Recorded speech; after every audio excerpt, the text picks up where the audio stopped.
Okay, we're back. Welcome to part two, My Coffee, My Way. I was waiting for 10 minutes for the percolator to get up to full steam, which now you see it is. As soon as you see this bubbling steady at the top of the percolator, what you need to do is turn down the heat, and we're going to do that. We're going to bring it down to 5. And we're going to come over here and we're going to set a timer.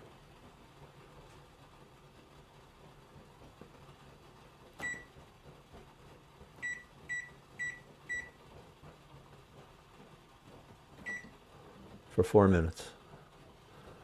Okay. So what that's going to do, it's going to allow this to calm down to a medium heat and percolate at a steady pace rather than a rapid pace for about 4 minutes. And I'm going to pause this while that's going through that process, and then I'll move you to the next step. Okay, just finishing up on the 4-minute medium heat perk.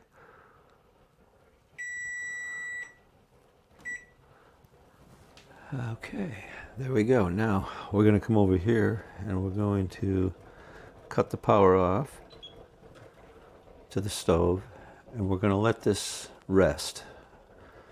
It takes about 3 minutes for this to stop percolating. And this, total time percolating is probably between the full perk at 5 minutes.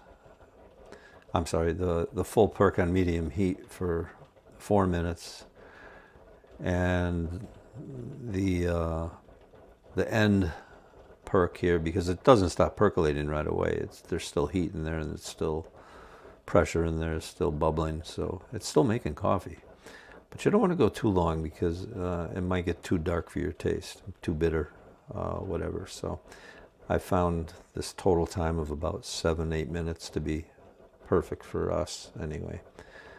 And of course that depends on the amount of coffee you put in, the type of coffee you buy. There's so many variables, but it's really an experiment you have to run with. Okay, so I'm going to pause this for a second while this is calming down. I'll pick up when that settles down. Okay, it's been about 3 minutes. You can tell it's significantly slowed down.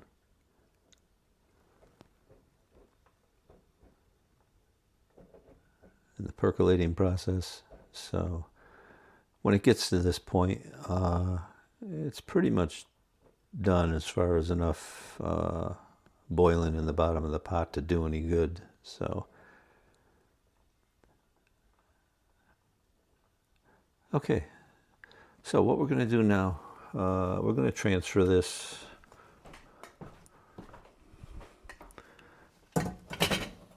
over to the sink, and we're going to,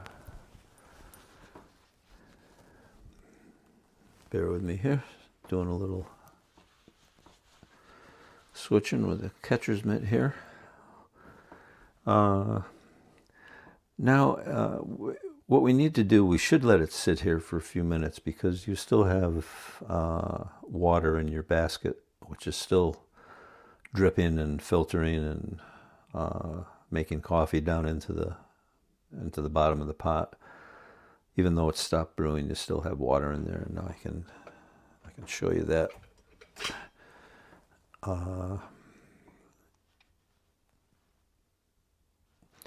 Okay, so don't try to pick this up with your fingers, please, because you will burn yourself.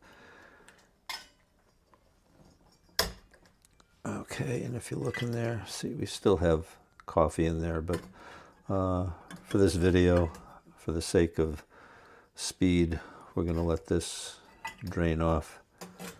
And what you need to do now, you just need to close that lid, keep the heat in there as much as possible. You're not going to lose that much heat.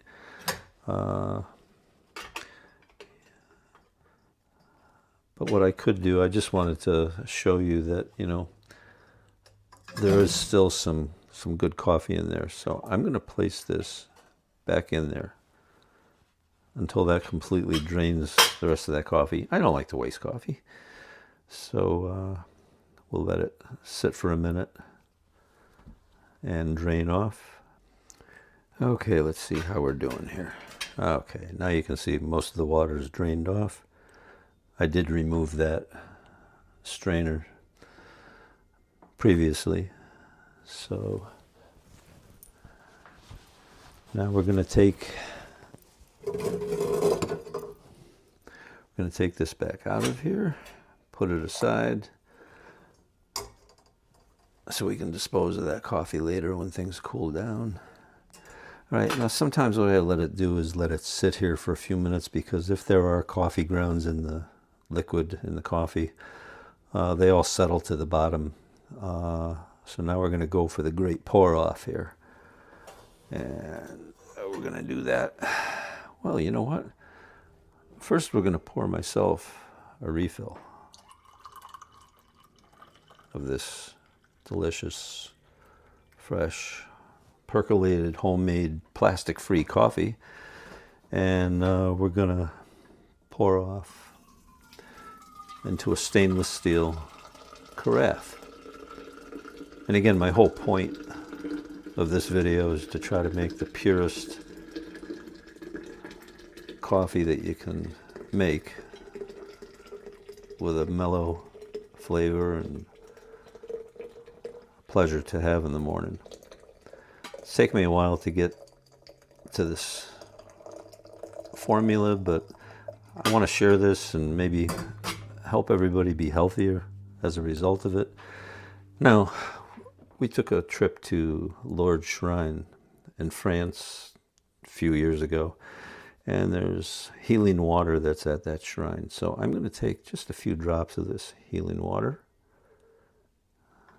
because I truly believe in the healing power of the Lord's water. And we're good.